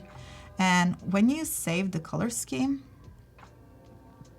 oh, and I have to sign in. Well, I'm not signed in over here. Let's see if I can do that real fast. Yeah, so it'll give you a theme that you can then find in your apps. Yes, the reason why I would like to sign in, if that happens, is because I want to show you that palette. Here we go. If you hit the 3 dots over here, that palette, I'm just gonna name it Ioni and put in my Ioni folder and save it. Look what happens over here. It's gonna be available straight away in our. Here it is. So it's there. So it's within your InDesign. How fast it is. And what I do, and again, I'll be very happy to make this palette template available for you guys if you would like to. All I gotta do now is simply select my palette and then go on the color scheme and select the color. So you just click on the square and then click on the color? Yes, that's exactly it. And then usually in the past I have to go back and check the color and double click. Well, here if you simply hover on the color, you see there is like a little info tab in which it gives you the XR code and RGB codes.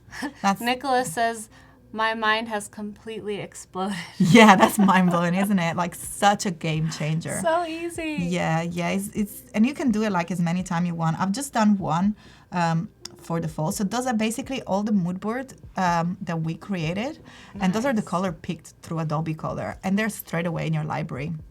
So you can go really easy and create this mood board with the color, which is amazing. That's and then so great. you send that to your clients, and your clients will be able to comment it. We got 2 minutes. Can I squeeze in on other tips? So it's 2 minutes until the challenge deadline. So for those of you that still haven't submitted, you have 2 minutes to submit your Photoshop Daily Challenge. And if you don't submit it for us, no worries. The next people are going to review it.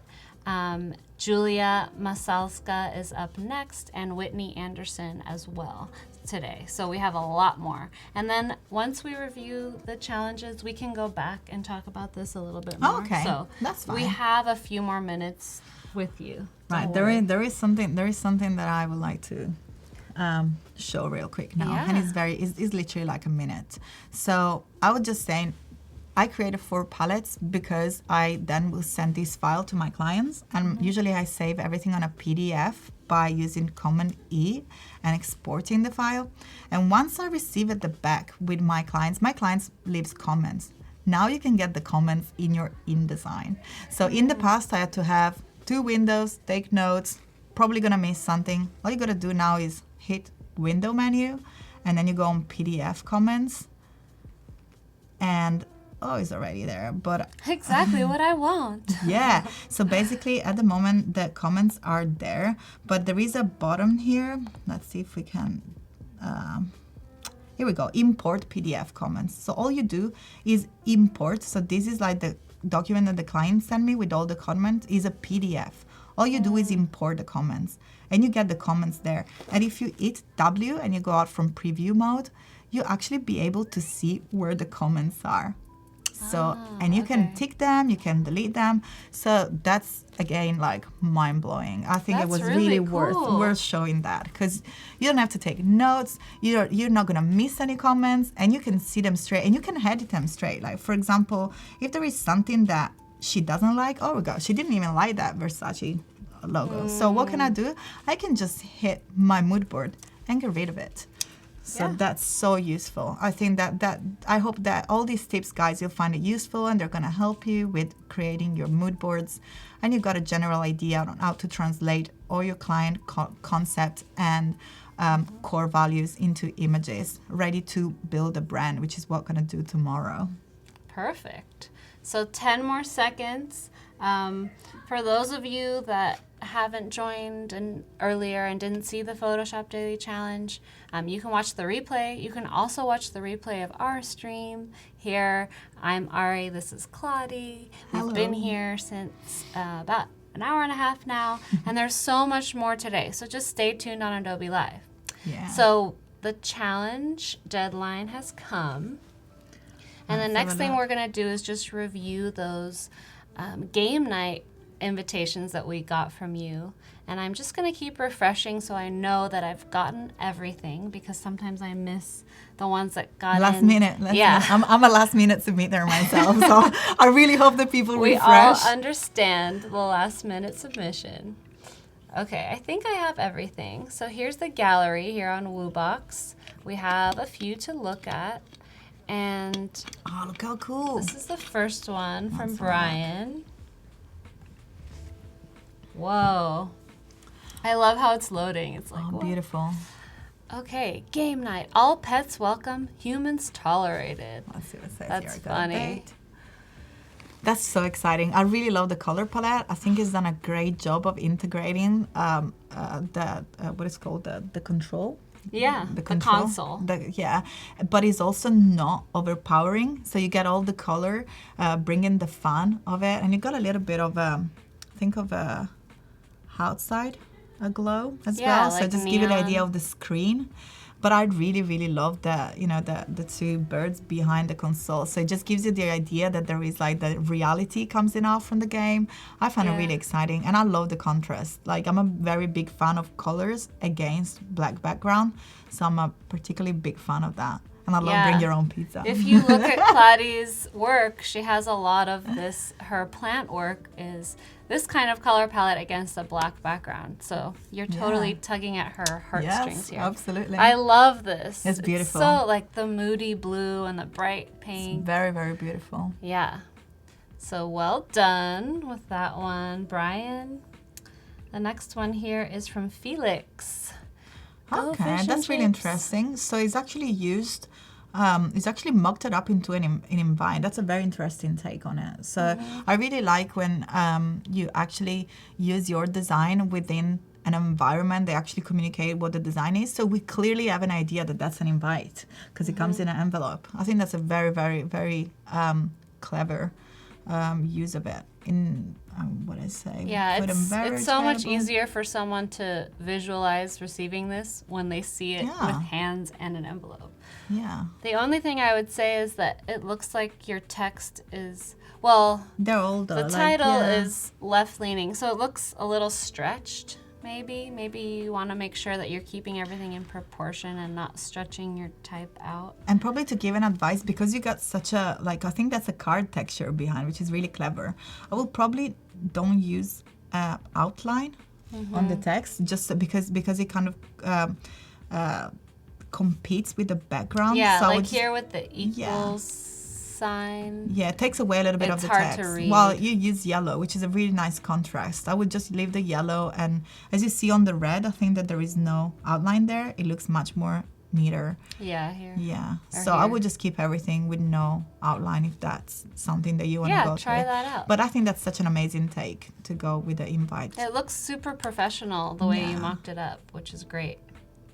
And there was someone that asked the question as soon as we started the stream, like, I want to make my designs look more finished and polished. That's a great way, like mocking it up. And the way you've seen with Kladi's presentation at the beginning, she showed how she mocks up things for clients and shows them all the materials. That's what we're going to do on day 3. So we're going to learn about that. So stay tuned on day 3 if you're looking for how to get that polish. Yeah. All right. I love this one. So That's cool. like... Da-da-da-da-da-da. I'm a big Super Nintendo fan, as you can tell. I grew up with that music like stuck in my ear. Yeah, it's like Super always Mario. stuck. Yeah, that's really, really cool. I love the fact that you actually shaped it into one of the games. And if you remember, like... I don't actually. I never played them. I just thought that I was so old that I remember it. I was very analog as a child. Okay. I just like read and drew things and played with. Yeah, no, I started, like, I used to dismantle computers when I was young. Like, I literally... totally not what I did. That's why I'm not good at computers now. So yeah, that's really, really cool. I really like now in VR. Now in VR. That's so cool. Really, really love that. That was Vadim. Let's see. Well done, Vadim. That's Nikki. so fun. Oh, that's a really nice approach as well. It's so nice to see such different approaches. Oh, it's a dragon. Isn't it? Yeah. Oh, Dungeons and Dragons? Yeah. And we got a cool graphic there with the gradient coming through. Again, you know, I'm sold. When I see black background and beautiful colors, like, I love it. Can you just imagine this printed? Yeah, absolutely. Like if it was printed, what I will actually do in a real invite, I will put some spot UV finish, which is like a transparent raised layer on where the gradient is, so you can actually get the touch in between where the colors is, and not, of course, in the black strokes. And it actually, like, you can touch the diamond and you can give it a shine. So that will look actually really, really cool printed. Yeah, really, cool. Really good, really well done. I like that you use this typeface here. Yeah, just to keep it into theme. Yeah, it's like kind of pixelated. Really cool. So nice to see how different they are. Yeah, everyone's very different. I love that. So from Sarah, Pac-Man game night. Join us for a night packed full of fun. Yes. I love it. So she went very old school on this one, isn't it? Pac-Man and the cherries. I love all that pixelated design. I think that, you know, just having something like that with the pixelation and the Pac-Man font. Did you import it? That would be, I don't know if she's in the chat, but did you import the Pac-Man font so you redraw it? Because that's so beautiful. you see like the kind of 3D because it gives a little bit of the also like the red and the blue as well. Yeah, Let's it's see if she's in the different. chat. Well, it looks the same on the actual game. So probably just maybe imported. that's how the logo is. I didn't realize that it was that layered look. Yeah. Looks so Cool, nice. very fun. I totally want to go to this game night. Yeah. Well done, Sarah. Yeah, I'm in the mood for games now. I'm just gonna And go then home. we have Nicholas, VR Oh, game beautiful. night, every first Saturday, 5 p.m. So well done. I love to see so many different takes on it. This is completely different. And again, like he's using something that is, very new, which is these new technologies with the goggles, which is really scary. I don't know if you tried it before. I'm scared. I've tried it once, and it was like you were walking downstairs, and I was like, I can't walk. Like your I'm mind's not just stepping paralyzed. forward. Like, there's no way. Really, really cool. I love the way you use the tint of red and probably use like a monotone or a duotone there because you got the black and the red. Nice. And then the text in contrast. Nice texture. Yeah. It's really, really well done. I love that the texture is only on the background, so it allows the image to come out. And I love the fact they use the white font all over, so it's consistent. It doesn't distract. You got the background that works beautifully, and then you got all the text coming out. So it's actually very well constructed. Well done. Yeah. Who's done it? That is from Nicholas. Nicholas, well done. It's really, really beautiful. Okay, Diana, waiting for you. Oh, look at that. Oh, wow. This just brings you straight away in a different reality, isn't it? You're Yeah. already time traveling. I think I really like the left side. The text shows up easily, but then on the right, it's really hard to read. So maybe make the text filled and not Yeah. outlined. Yeah, or perhaps use like a color in contrast. So in that case, again, that pink, the purple they use there sticks out very much against the background. So the 0-30. It's 9:30. Oh, actually. there we go. So it's the so- same color of the background, so you cannot really read that. But if you try to use that, even if you want to keep it as an outline, but maybe use the purple, you'll be able to see it much more, or maybe white. And even what you've done there with the PS, because it's got like fingerprints on there. Yeah. It's really cool treatment, but you want to bring it out more. I mean, you've done the type lock itself up there. It looks beautiful. You just need to be able to give it more contrast, or maybe what you can do is leave it as it is, but drag your background a little bit more to the left corner. So you're gonna have more negative space on the top right and against the black. So without that beautiful dazzle that you've done there, you'll be able just to read it better. What do you think? Those are great pieces of advice. So just start tweaking it a little bit and see what is more readable. This is from Tyrone. Game night, no cell phones. That's a really cool one. It just brought me back to the UK. Sorry, I just got like a little The bit game of a looks like the Union Jack. Yeah. I was like the that- flag. Yes, sorry. That's like I'm missing home probably. So this gets the point across, definitely. Yes. So we're definitely like on a much more like old school kind of game night. So we got cards. We're gonna play different kind of games, and it's good to have some elements. I will probably integrate the dates using the same color. I think there is a little bit too much going on. I will probably just simplify it and have the date either at the top or at the bottom of game night, maybe with the blue or the red. What do you think? Yeah, it's a little distracting that the date is in a box on the top left. So try to bring it in to the design. Maybe you don't need so much space. Like game and night can come closer together. Maybe can be a little smaller, and then you'll have more space to put the date underneath as well. Yeah, what you want to bear in mind is that having everything so big, it starts to create competition within the element, and you don't want that. You want to create a hierarchy. So even when I start to design something, I always put like H1, H2, H3. So just kind of what is most relevant. So game night, the topic. Then probably the second most relevant is the date or the time. So just create and use the size depending on the hierarchy of the information. What is more relevant? Yeah. All right. And then there's one more. There is someone said that it missed the deadline, but they're going to review it later on as well. So you can keep designing anything for that was uploaded after that specific time that we had the deadline, you will have it reviewed in the next stream. So don't worry about that. But I'll also refresh to make sure I've caught everything after we've done this. Game night, beers on the house. Oh, look at that. Is this like a pirate thing? Yeah, a pirate or a zombie, because like I like the green color. Ooh. It just give you like a little bit of a feeling of a very I intriguing like night. how game and night is on very different beautiful. backgrounds. That's cool. It's a really nice treatment. And again, like we were saying before, look how beautiful is introduced the hierarchy. So we got game night, which is the central theme. And then on top, you got the date, which is readable, but they're not competing. So your eyes will land first on the topic, which is game night. And then, we still can read when it's there, but they're not at the same level. There is no competition between the elements. So very, very well done there. And I love the, again, bright colors against black background. I'm there. I love it. Just that green, it looks beautiful against the black. Yeah. Really, really stands out. Pirate zombie. Well Someone says done, pirate zombie. Salian. Okay, let me refresh one just last time? refresh. Okay, so that was it. Yeah. So now the next host, when they see this white space icon, they know that anything after that is for them. So everyone who submitted after the deadline, you will be reviewed in the next stream. So stay tuned.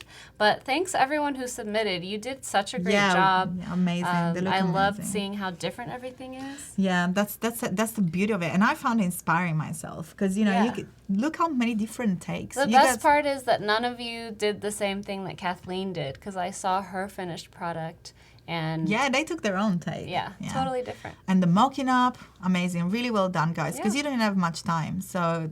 Amazing. Thank you so much for sending it over. Yeah. It was really a pleasure to review them. So we have another 10 or so minutes to look at our mood board and perfect. We can go back. do some finishing comments about that. Yes, absolutely.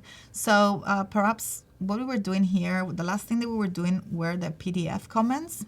So just to show for whoever didn't see it before, if you actually hit W and you make sure that you're not in preview mode, because that happened, to me as well. Like sometimes when you're in preview mode, this little icon that signal you where the comments are is not there anymore. Look, just if I'm hitting W, I go in preview, the comments disappear, which is great if you're showing to a client, but it's not really great if you're looking for the comments. Yeah, I love the W shortcut. Yeah. It's so good for previewing your work as well. And also there is another way of using the W, which is the Shift key, which actually brings everything in a full screen mode. So we can actually have a look at that. So if you hit Shift and W, we're going to have the mood board fill in the entire screen. So that's what I do when I present to the client, because I don't want to have the environment of the InDesign application distract me, because the client, they don't really care about what is there.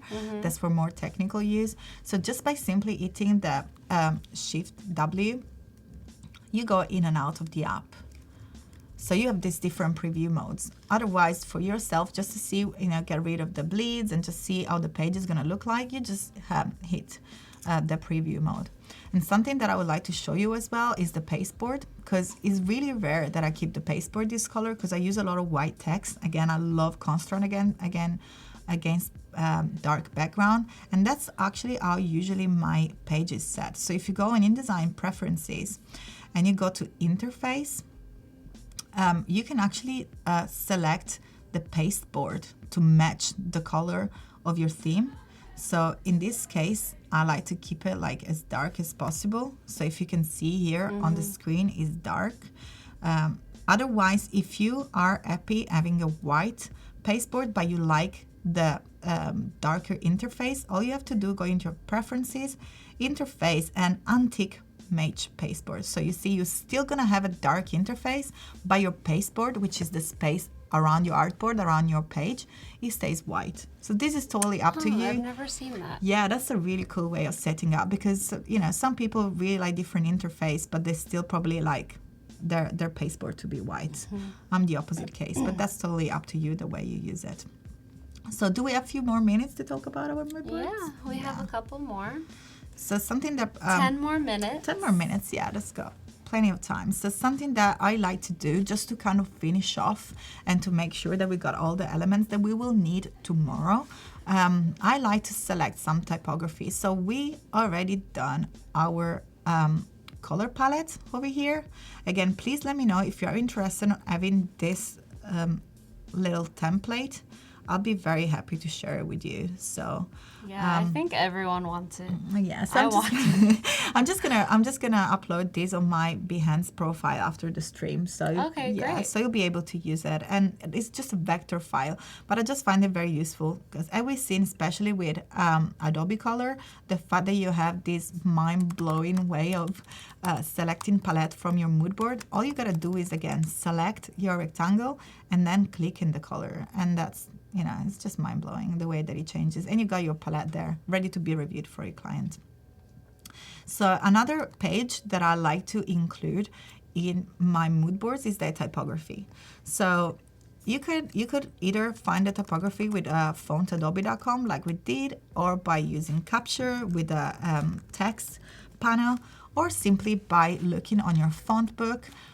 You select the font that are always relevant with your core values. So in this case, we were looking for something bold, something classic, something vibrant. So again, I went for serif for the majority of it, but mainly display fonts. So something that is quite feminine, that is refined, that actually represent what the image of the singer is.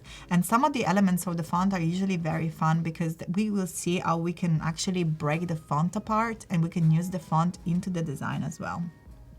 So tomorrow we're actually gonna look into build a logo using Adobe Illustrator. So we're actually gonna design vector, and we're gonna work on another project. We're gonna leave Ione, and we're going to work on a different project to see how you create different version of a logo. And that's probably why I would like to show you what the final of this project is. Oh. Let's see. So when you present to the client, when you presented to Ione, did you show her all these options Yes. of the typography? Yes, I'm a big believer into working in a most transparent manner with your directors or with your team and with your clients as well, because I'm a big believer in working with. They are the soul. I'm the one who marks it and transform it into graphic elements. So their review, of course, I'm going to select only what is relevant. Do not put anything there that you're not intention to use. If you don't want to use it, as much as it could be partially relevant, if you don't think it's a good choice, don't bring it there. Just save yourself headache, because trust me, the client is going to choose the one that you don't like. That's like scientifically proven. Yeah. I think like It's like Murphy's Law yes, of designing. exactly. Yes, exactly. So were you happy with, because she chose the third one, right? She chose the third one. She chose Dal.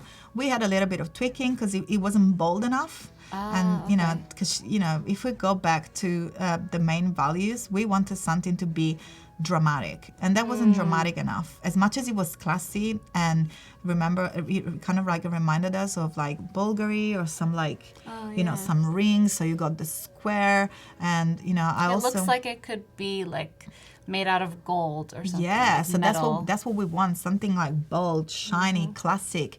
And again, if you see on our shapes and pattern mood board image selection, I really enjoy these squares of this fashion show. So I kind of brought all these elements together and designed some shapes and pattern in Illustrator and brought it back on my mood board, because as much as you want to know what your clients like, you really want to know what your client doesn't like. And that's why I integrate the shapes that I intend to use on my mood board. Because if your client, like in my case, didn't like the stripe, there was no point for me to spend the next 2 weeks on designing a beautiful stripy design that she would have just ticked off in a second. Yeah. So again, mood board are very useful to guide in terms of find the objective, where we're going, building that path in which you will build your visual strategy in creating the logo. But also it's very important to know what to stay away of, what your client doesn't like, what your competition is like. Those are very important things to remember. Of course, I have a back cover as well with my logo and my telephone number and email, because I don't want the client to spend time and just go back. I like to keep all the information together. Nobody has too much time, so we want to make sure that they get in touch with me straight away.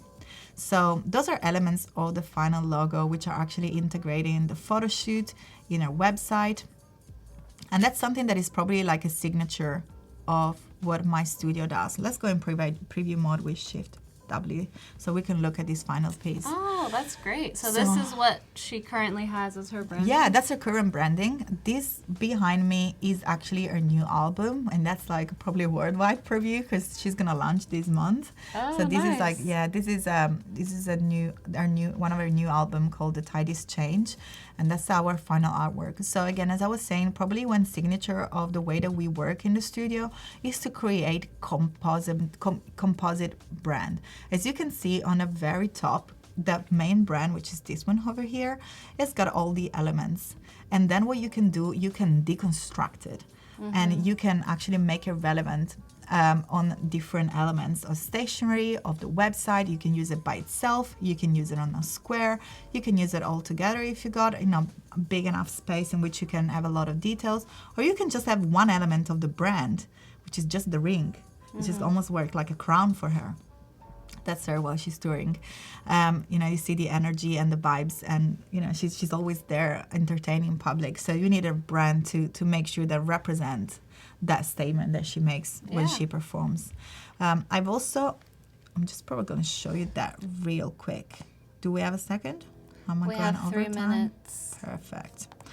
So let's go on our... Until the next stream for you in the chat. Yes. You can stay. We have to go.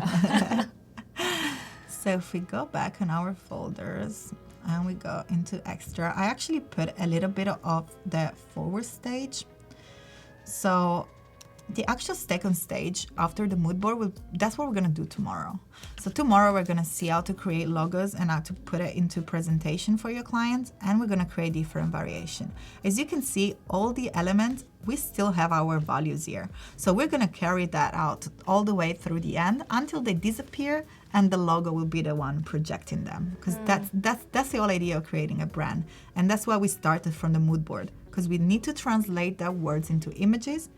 Then we translate it into signs, color, shapes, typography. Then we put it together into a logo, and then the logo has to speak by itself. So the logo is not the brand. The logo represents the brand and the values. So those, again, this is pretty much our day tomorrow, and then we're gonna head to the final, which is the guideline. So those are, oops. So when you've done this work, this is the final one. This is day 3 You for give us. the guideline away. Is that the end of your work with them, or does the client come back to you for specific things? Thankfully, I like to make my client as independent as possible. So I actually I go down to the creating files for them, in which they have the fonts, they have the colors, they have a SAE file with all the color palettes, because I like to enable them to be as independent as possible. And that's probably the reason why they come back to me. Because they feel so much taken care of and of their need, and they feel like I don't force them to come back. Like I used to work with developer, and they keep the password, and they keep you always need to run after them, and I'm busy. I'm not always available to straight away jump to the project. Yeah, you want to set them up with the tools that they need. Yes. For the so future. On day 3, we're gonna see that. We're gonna see all the deliverables, how to save file, which file to deliver, how to create a folder for your client, and how to give them the guidelines on the design as well. Awesome.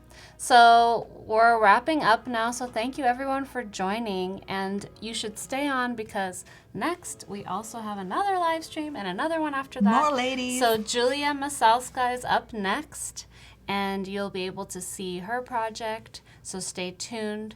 Thanks everyone for joining. We have some Turkish in the chat from Olumsuz. Oh, amazing. Says marhaba. Marhaba. Okay, thank you.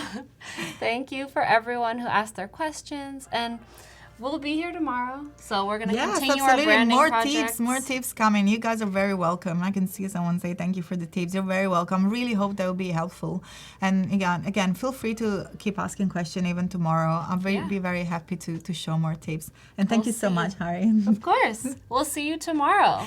Bye. Bye.